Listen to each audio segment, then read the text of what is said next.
My name is Rick Pugh, and I'm the rental inspector for the city of Carroll.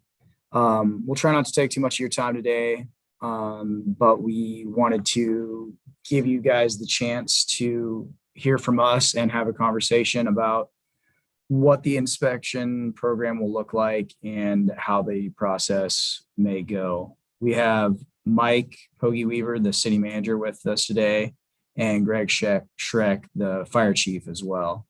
I'm here to just give you a little bit of background on the program and to discuss registration and fees and how the process will continue moving forward. The inspection program was adopted in November of 2020, and the program goals are to protect the public health, safety, and welfare of tenants by encouraging the proper maintenance of residential property, residential rental housing. The two main components are going to be the registration and the inspection. There will obviously be re-inspection for any properties that have issues, but hopefully we don't have many of those. This is the exact wording from the code itself in chapter 158 of our ordinance code. It says that it is a violation of this chapter for any person to let to another for rent any dwelling unit or rooming unit except a dwelling or rooming unit located within an owner-occupied single-family dwelling, condominium, or cooperative containing no more than 2 dwelling rooming units, unless the owner or operator holds a valid rental permit. So in short, that's essentially saying that you can have a roommate that you can rent that out to if you have an extra bedroom. But if you have more than that, we're going to essentially require that you have a permit. The program benefits are for the landlords and tenants, as well as the community. The intent here is that we will help landlords identify maintenance issues, and that will protect the landlords and maintenance or the tenants by having maintenance carried out. We're going to hopefully document the conditions of the rental properties as well throughout this program. So if something starts to slide, we can help the landlords and or tenants in the process. We just want to educate owners and tenants about their rights and responsibilities as well. This is to ensure that residents are provided with a safe and healthy housing to promote the safety and protect vulnerable populations such as children, seniors, and the low income. We also would like to identify dangerous structures within the city and help to mitigate future hazards from those buildings. And we want to maintain the housing stock for the city as well, specifically aging houses in neighborhoods. This is the rental registration fee structure. It shows that the fee for the first unit is $35 in a building, and then $10 after that. And that it also shows that your initial inspection just goes along with the initial fee of $35. The first re-inspection is also covered under that. And then any subsequent inspections, if there needs to be a second or a third re-inspection, it will be at the $55 per unit. The inspections are on a 3-year cycle. So we intend to go through our entire list in that 3 years. So even though you have registered, you may not be on that first year cycle, but we're going to try to go through them as quickly as possible. All of the housing units are on the 3-year schedule as of right now, unless there's a complaint or some other specific reason for us to do an inspection. We do have an incentive program that would allow you to be on a 5-year rental inspection schedule. And this would take effect if any or all of the units in a building have one or less deficiencies. So if it's a fourplex or a larger, we would say that only one item is deficient in no more than 25% of those units, for example. And then if that was the case, we would put you on the 5-year inspection. And during that time, your permit fee would be 60% of the annual rate instead of the full amount. And then here's just a list of basic minimum structure standards. I mean, pretty much every living facility needs to have these things, and the list is pretty standard. Kitchen, bathroom with working shower or bathtub, a sink. It needs to have some sort of privacy from the rest of the living unit.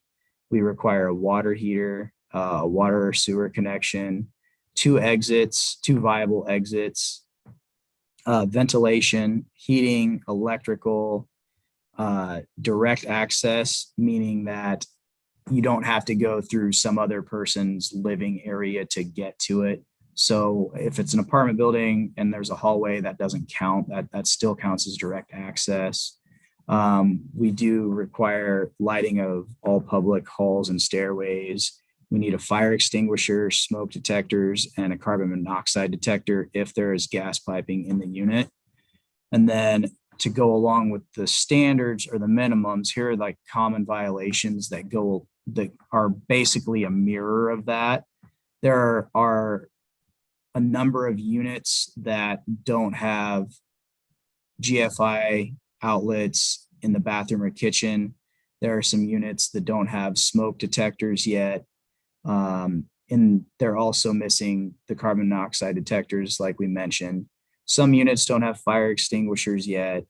There has been a few units that we've seen that have exposed or unprotected wiring. There's also been loose or ineffective guardrails, inoperable or insufficient ventilation in bathrooms, inoperable or inadequate egress windows. Some addresses have been faint and they just need to be visible for 911 for emergencies and stuff like that. Bathrooms, tubs, toilets, sinks showing signs of leaks or insufficient sealing. And there have been a few issues with locks being operable on windows or doors, mostly windows, but we want, it's for the safety of everyone that all of that functions properly.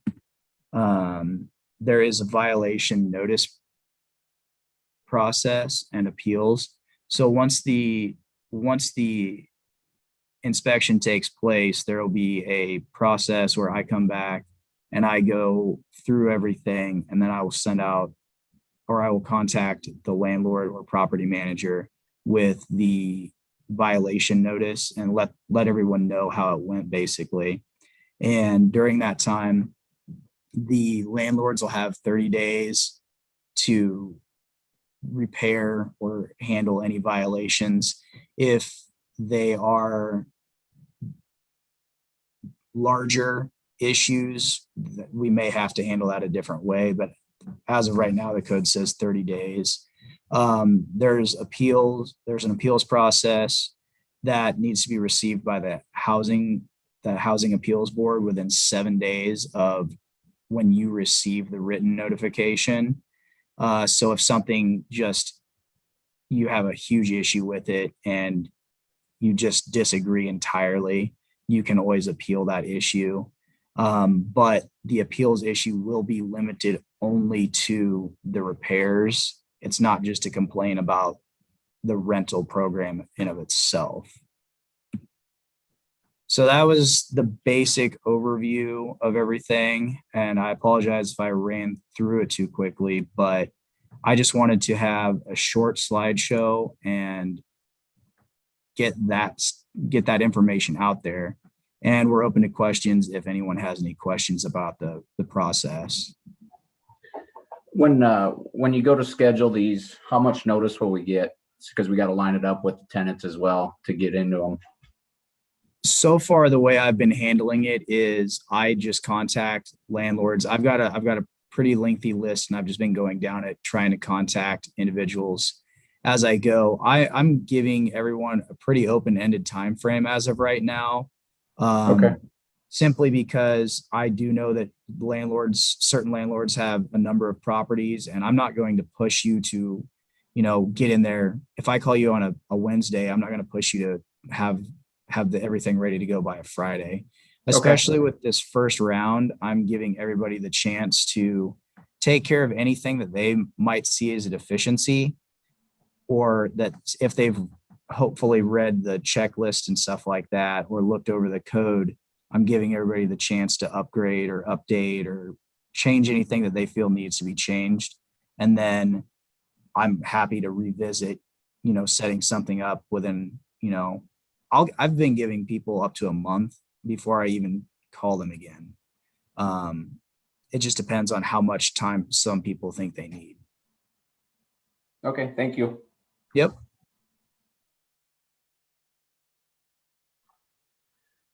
Rick, I have a question on the 2 exits. I have a fourplex here in town, and Okay. you walk into the unit, and then obviously each apartment has their own entrance. Would we need to make an exit, like an emergency exit, like out of a window? Or I don't get the 2 exit part. So the exit, and correct me if I'm wrong, Greg, but the exit is essentially if there's a window, a point of egress for them to get out of during an emergency. So if the front door is a viable option, that's obviously the first point of egress. And then beyond that, it would be a window.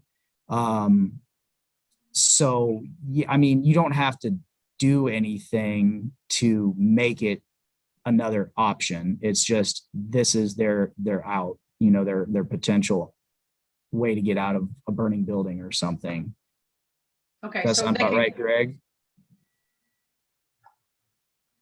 Yeah, that's correct, Rick. Yeah, an egress window does count as a second means of egress from the apartment. So the door and the window, that's the 2 you need.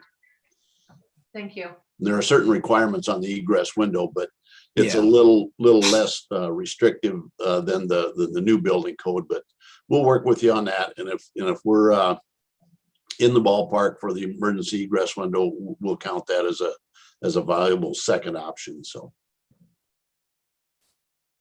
Great, thank you. Yep.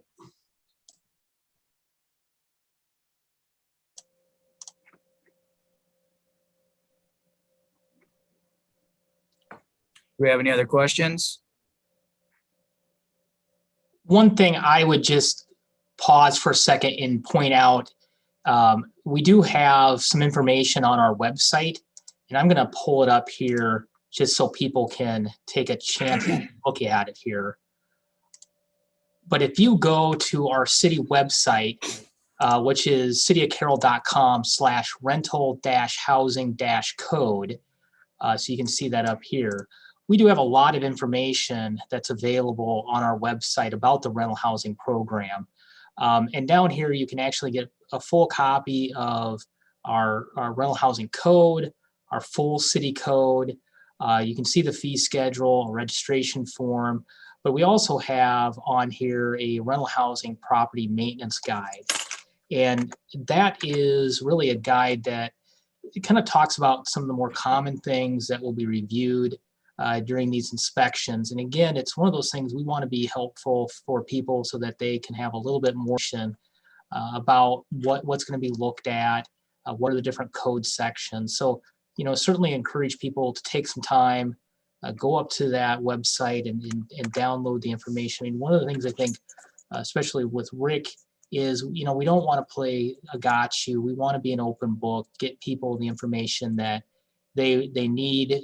We want to be helpful as people go through this. It's why we're having these kind of informational meetings and opportunity for people to ask questions about the program. So certainly encourage people to avail themselves of all that information and ask questions frequently of Rick and get the information you need.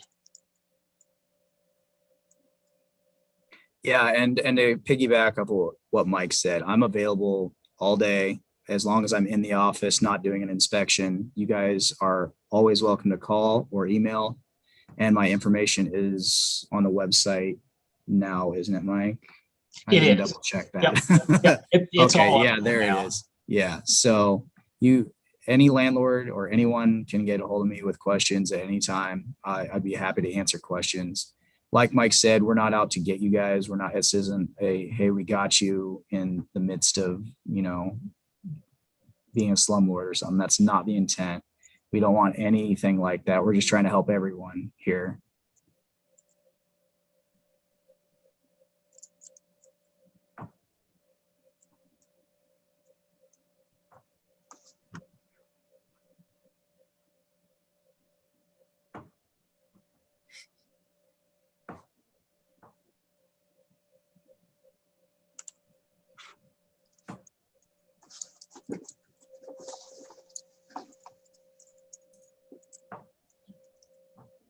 I would like to remind everyone that next week we are holding an in-person inspection meeting. So I'll be doing this in person at the library, and it's on the 8th at 5:30. I'm looking at my schedule right now at 5. Oh, I'm scheduled at 5, but it starts at 5:30. So it'll be at the conference room at the library. Is it 5:15 or 5:30, Rick? I don't have the invitation or the letter in front of me. I just wrote down 5 because I was going to be there early. So I think it is Letter 5:15. I have Everyone says can be there. 5:15. Yeah, okay, there you go. That's great. So yeah, we're gonna hold that starting at 5:15 next week.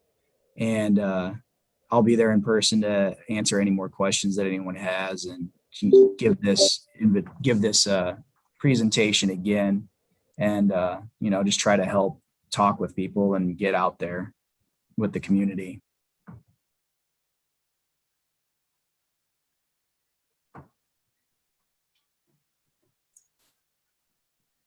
And just a reminder, this will be available on the Rental Housing Code website, this presentation. So you'll be able to watch this later from YouTube.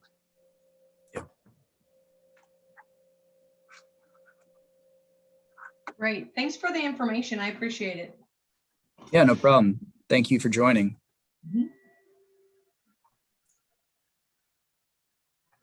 I guess unless there's any other questions, I do appreciate everyone taking the time, and feel free to give any of us a call if you do have questions about the program or anything that's going on with the city. So appreciate the time. Great. Thanks, guys. Thank you.